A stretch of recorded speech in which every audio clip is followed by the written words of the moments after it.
imaginando agora, a pessoa passou por um processo de se capacitar, se tornar um melhor profissional, e não só um melhor profissional.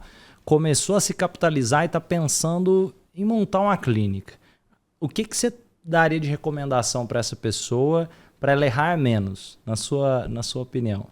Primeiro, realmente, eu sublocaria uma sala para você construir, né, ali ter, se você não for atender online. Porque eu realmente acho que o atendimento online hoje é a grande sacada da vez. Também concordo com então, isso. assim, para mim, seria investir no atendimento online. Mas tem muita gente que gosta de fazer o misto também. Eu gosto do atendimento presencial e eu gosto do atendimento online. Eu, Jéssica, gosto dos dois. E eu realmente tenho hoje pacientes para os dois.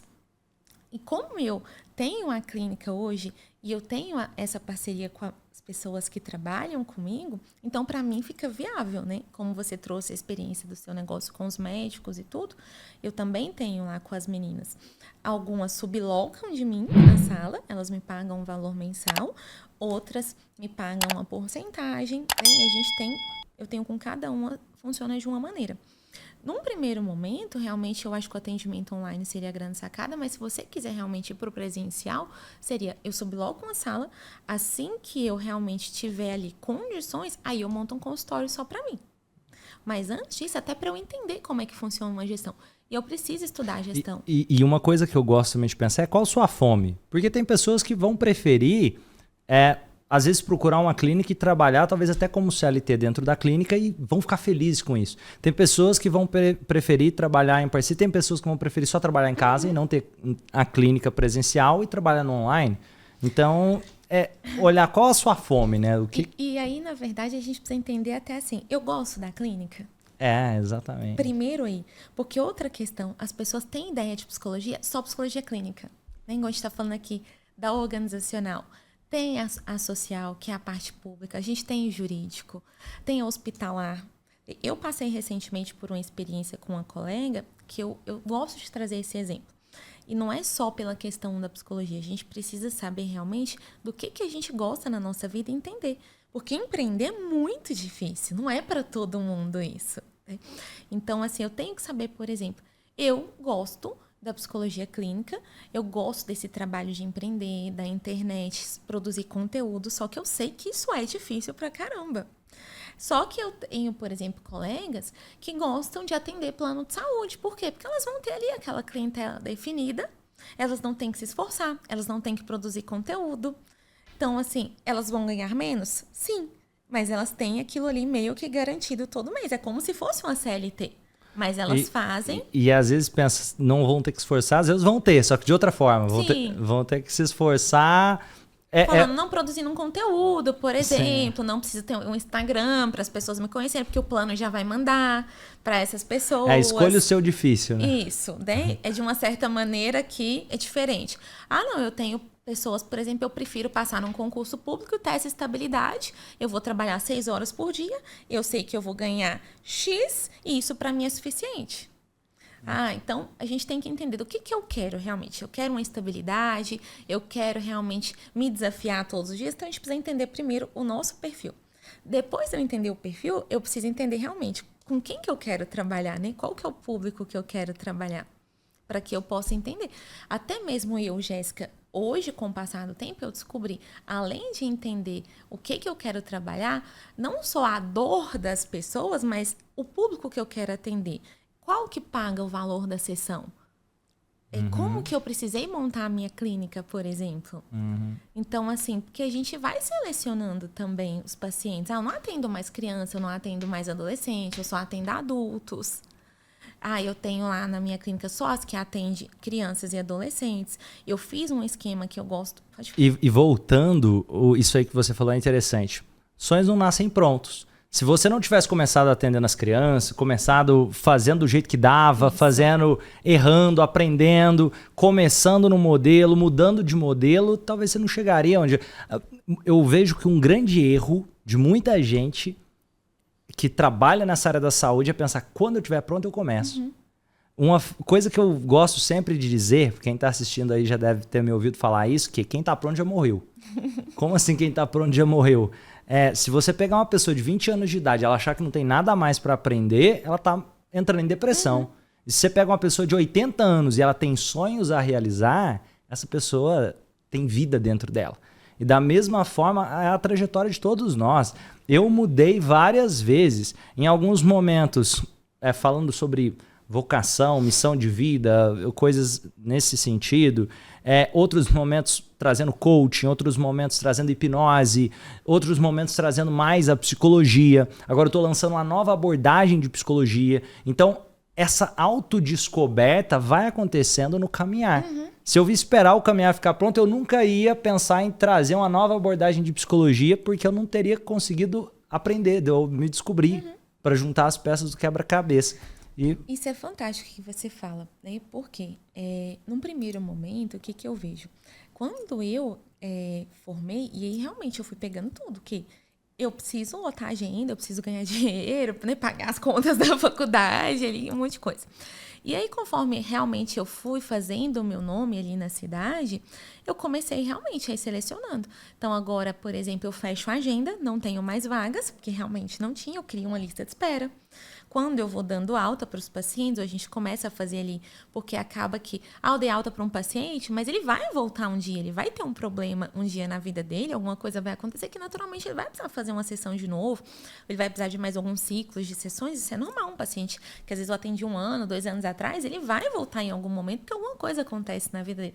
Terminei o relacionamento, por exemplo, ele vai precisar de algumas sessões de novo, né? Então, chega um momento que mesmo que eu tenha algumas vagas para atendimentos, eu nunca vou poder preencher elas 100%, porque eu vou ter esse ciclo de manutenção ali. E isso é a experiência do consultório que vai trazendo para a gente. E aí eu fui ali, então parei de pegar crianças, fiquei só com quem eu já estava. E aí eu fui descobrindo, por exemplo, é muito amplo campo para eu estudar para criança, para adolescente, para casal, para idoso, para família. A gente não consegue. Se a gente já não consegue atender e estudar tudo só para uma criança, por exemplo, imagina para tudo, né? E aí você vai selecionando. E eu realmente fui selecionando o público que eu realmente queria atender. E aí lá na clínica hoje, igual que eu montei agora, eu tenho as psicólogas que atendem cada um.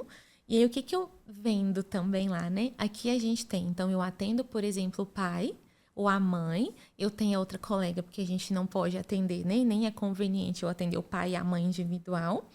Então, o colega vai atender o pai, eu atendo a mãe, e a outra vai atender a criança. E aí a gente tem o nosso trabalho de supervisão, a gente discute casos, e todo mundo estando dentro da mesma clínica. Olha como eu vou poder ajudar muito mais essa família agora do que se eu tivesse, por exemplo, esses profissionais todos espalhados, mesmo que fosse online, o quanto que talvez seria muito mais difícil a gente ter essa comunicação. Falando do online, por exemplo, do atendimento online. A psiquiatria, por exemplo, é uma dificuldade que na minha cidade eu tenho muito grande de psiquiatria, até porque a demanda é muito grande dentro da psicologia. É uma diferença que, por mais que eu veja da questão dos terapeutas, dos treinamentos que a gente vê hoje, eu defendo muito a minha profissão, justamente por quê? Porque tem coisas que nenhuma dessas outras profissões, né, que as pessoas dos cursos, que as pessoas estão vendendo hoje, podem fazer, porque é só a psicologia que pode fazer. Por exemplo, nenhum outro tipo de treinamento, de terapeuta, alguma coisa, vai conseguir identificar um transtorno bipolar, vai conseguir identificar algum transtorno como esse que saiu essa semana lá no Fantástico, não sei se você viu, do transtorno dissociativo de identidade. Eu estava falando para o Juliano ali, eu não vou poder fazer uma avaliação psicológica. Então, a psicologia ela tem o seu lugar. E aí, além de tudo isso lá na clínica, para o atendimento online que a gente precisa encaminhar os profissionais para a psiquiatria, eu ainda tenho a sala que eu forneço para o meu paciente, porque como ele não tem privacidade muitas vezes para fazer esse atendimento em casa, e ele pode não ter o espaço no trabalho muitas vezes, eu dou essa liberdade para ele poder vir aqui para a clínica para fazer a consulta dele online, já que a gente não tem essa possibilidade aqui na nossa cidade. Então, eu consegui manter esse paciente ali. E isso foi a experiência de anos da clínica que foi me dando também. E quando você fala assim, você trabalhou com várias coisas ao longo para você chegar agora, né, nessa nova abordagem da nova psicologia. Comigo funcionou exatamente da mesma forma, né? Então, eu falei do coaching, eu fiz a questão da hipnose. Eu já trabalhei com um monte de coisas, né? E aí, hoje, realmente, eu me mantenho o quê? Na terapia cognitiva. na terapia cognitiva, porque realmente eu vejo que é hoje, dentro das abordagens que a gente tem, a terapia que mais tem probabilidade realmente da gente ter eficácia nos transtornos. Artigos científicos. Justamente, nos transtornos que a gente tem, né? Da atualidade, que é a depressão, ansiedade, bipolaridade, por aí vai. E falando um pouco aí dessa trajetória, vamos entender um pouquinho mais aqui, assim, da mentalidade da Jéssica.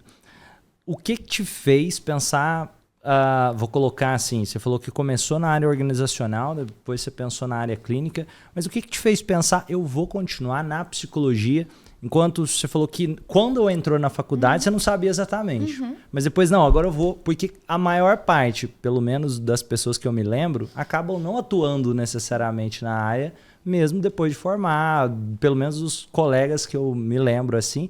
E acontece também que muita gente pensa, eu vou virar professor, ou eu vou passar no concurso. O que fez você pensar, não, eu vou fazer e vou trabalhar na psicologia, e às vezes passar em concurso não necessariamente na área da psicologia, às vezes passar em concurso com áreas aleatórias. O que te fez? Eu vou fazer, eu vou trabalhar com isso daqui mesmo. Como que foi esse processo?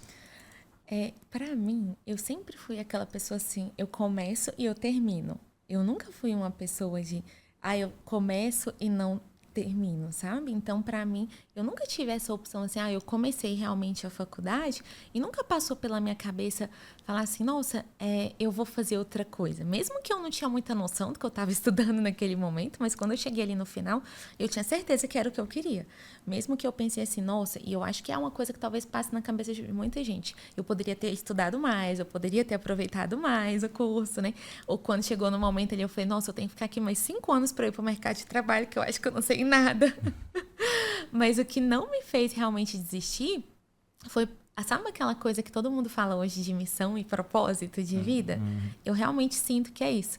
E aí é uma coisa que eu trabalho muito dentro da clínica com os pacientes, porque eu sinto que as pessoas têm essa vontade de descobrir para que eu nasci, o que eu tenho que fazer, qual que é a minha paixão de verdade.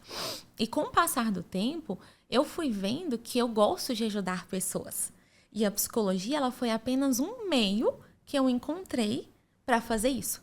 Porque quando eu fui percebendo isso, foi a psicologia que me fez perceber. Por isso que eu falo o quanto que a psicologia contribui para a nossa vida, né? A questão do autoconhecimento não é só para o meu paciente. Primeiro, ela contribui para mim, até mesmo para que eu possa ajudar outras pessoas. Então, quando eu olho para trás, eu vejo que eu já ajudava pessoas antes de ser psicóloga.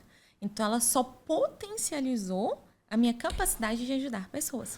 Como eu gosto de dizer, de certa forma, mães, pais, amigos, pastores, padres, professores já fazem papéis terapêuticos de forma informal, sem técnica, sem estrutura. E aí, quando a gente aprende essas estruturas, essas técnicas, de certa forma, muitos, pelo menos eu falo por mim também, vão descobrindo, nossa, então tem estrutura, dá para fazer, não dá para ser só o senso comum, mas eu acredito que o bom profissional, seja um psicólogo, seja qualquer profissional da saúde, ele não se forma só, principalmente, não na faculdade exatamente, ele se forma na vida e na fome de querer estudar constantemente como estilo de vida. Porque, como eu disse, quem está pronto já morreu. Não é, eu formei, tem gente que tem essa ideia, quando eu formar, acabou os estudos. Nossa. Eu falo, esse dia eu estava conversando com a prima médica, oncologista que eu tenho. E aí eu falei para ela assim, eu tenho vontade hoje de chamar os primeiros pacientes que eu atendi e dar o tratamento todo de graça para eles, sabe?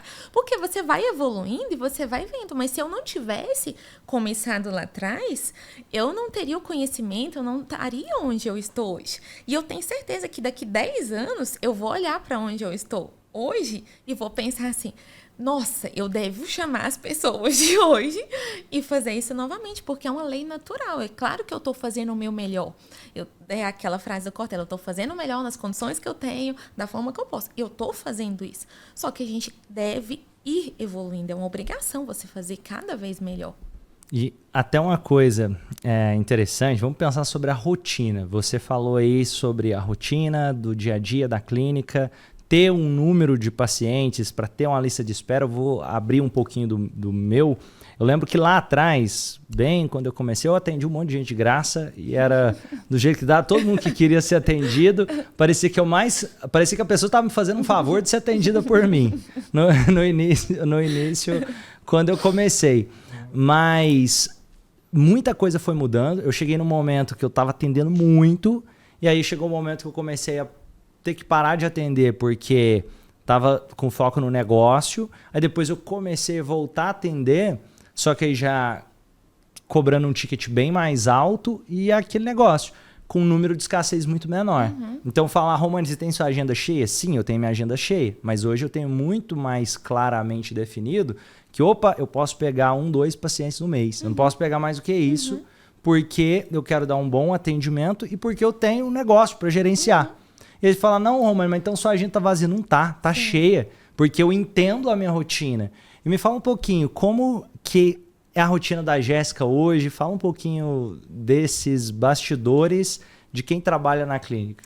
Essa semana eu estava conversando isso na supervisão, né, com outros colegas. Para quem está assistindo que não é da psicologia, que isso é importante a gente falar, a supervisão, o que é que a gente faz, né? A gente é como se fosse um mastermind, né, de psicólogos, que a gente se reúne para poder discutir casos de pacientes, é claro, de uma forma ética, mas que a gente tem dificuldade, que talvez a gente sente que de uma certa forma a gente está transferindo alguma coisa que mexe com a gente e tudo, a gente conversando exatamente sobre isso. Que antes, dentro da psicologia, se pregava essa ideia de que assim, eu tô com a agenda muito cheia, eu atendo 10, 12 pacientes por dia e tudo. E aí, hoje, a gente tem ideia o quê? Para eu poder ser um excelente profissional, eu consigo atender 6, 4 pacientes por dia. E 6 às vezes já é muito. Demais dá conta, porque você, dependendo do que você sai esgotado. É porque, 20 pacientes, no máximo numa semana, um profissional. Por quê? Porque eu tenho que fazer gestão da clínica. Eu tenho que estudar para esses casos, porque cada caso é um caso. Eu tenho que fazer supervisão, eu tenho que ter a minha vida, a minha rotina em si. Então, hoje, o sono é imprescindível, alimentação, atividade física, tudo isso. Eu, Jéssica, eu sempre falo, para eu poder cobrar, ensinar algumas coisas para os meus pacientes, eu quero ser o exemplo disso. Então, não tem como eu falar para eles que atividade física é imprescindível, sono, se eu não estou fazendo isso na minha vida. Então, eu preciso realmente ser isso para que eu possa realmente ter uma qualidade de vida, para que eu possa ajudar as outras pessoas. E aí, a minha rotina é exatamente isso, é atividade física.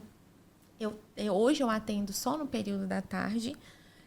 De manhã eu faço produção de conteúdo, eu faço atividade física, eu organizo as questões do consultório, administrativas, as reuniões, faço toda essa parte realmente que eu preciso fazer, e no período da tarde ali, noite, eu faço os meus atendimentos.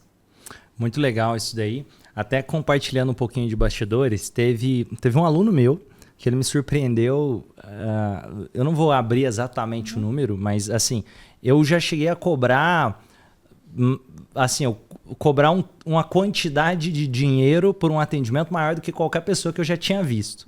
E aí, em um atendimento terapêutico, e aí teve um amigo meu, que foi meu aluno, que eu treinei ele, que ele me contou quanto que ele cobrou pelo atendimento terapêutico. Eu falei, cara, tem que aprender com você, não necessariamente a parte de atendimento, porque atender, modéstia à parte, eu sei atender muito bem. Até pegando um pouquinho de bastidores, hoje eu atendo menos, mas eu já atendi muita gente. Esse amigo meu, ele conseguiu fechar um atendimento de basicamente uma conversa que durou talvez umas 4 sessões, alguma coisa do tipo, por mais de R$500 mil. Caramba. Aí você pensa, como que isso é possível? Como que eu tô trazendo essas reflexões, mas aí quantos clientes ele tem por ano? Às vezes 1, 2. Eu não sei exatamente quantos, mas a questão é porque esse amigo, ele focou em trabalhar com extremo alto padrão. Extremo alto padrão. Eu tô dando esse exemplo e aí você falou, eu tenho noção de quem eu quero trabalhar. E outra, é aquilo que você falou. Talvez ele tá com a agenda cheia, como você disse, porque durante o ano inteiro, durante 6 meses, ele tem que produzir conteúdo, fazer um brand, uma marca pessoal, tal, para aquela pessoa que pode pagar um ticket muito alto, fala, opa, se eu quiser alguém, eu posso querer essa pessoa. E eu não estou dizendo, por exemplo, eu não cobro R$500 mil no atendimento, mas é um modelo de negócio. E tem modelos de negócios diferentes. Tem modelo de negócio que pode ser uma clínica popular extremamente lucrativa. Tem modelo de negócio que eu posso focar mais em treinamentos, em montar uma escola, um projeto de educação. Por exemplo, o Instituto Romani hoje é muito um projeto de educação. Não dá tempo mais de eu focar só na clínica, nos atendimentos, mesmo eu sendo muito bom em fazer isso. Imagina, tem aqui, no total são, sei lá, umas, não sei, 12 pessoas, mas eu e a Lorena, 14 pessoas no total. Cara, o custo fixo operacional da empresa para ela girar, se eu estiver atendendo, às vezes eu não consigo pagar o custo fixo. É a hora sua, né? Exatamente.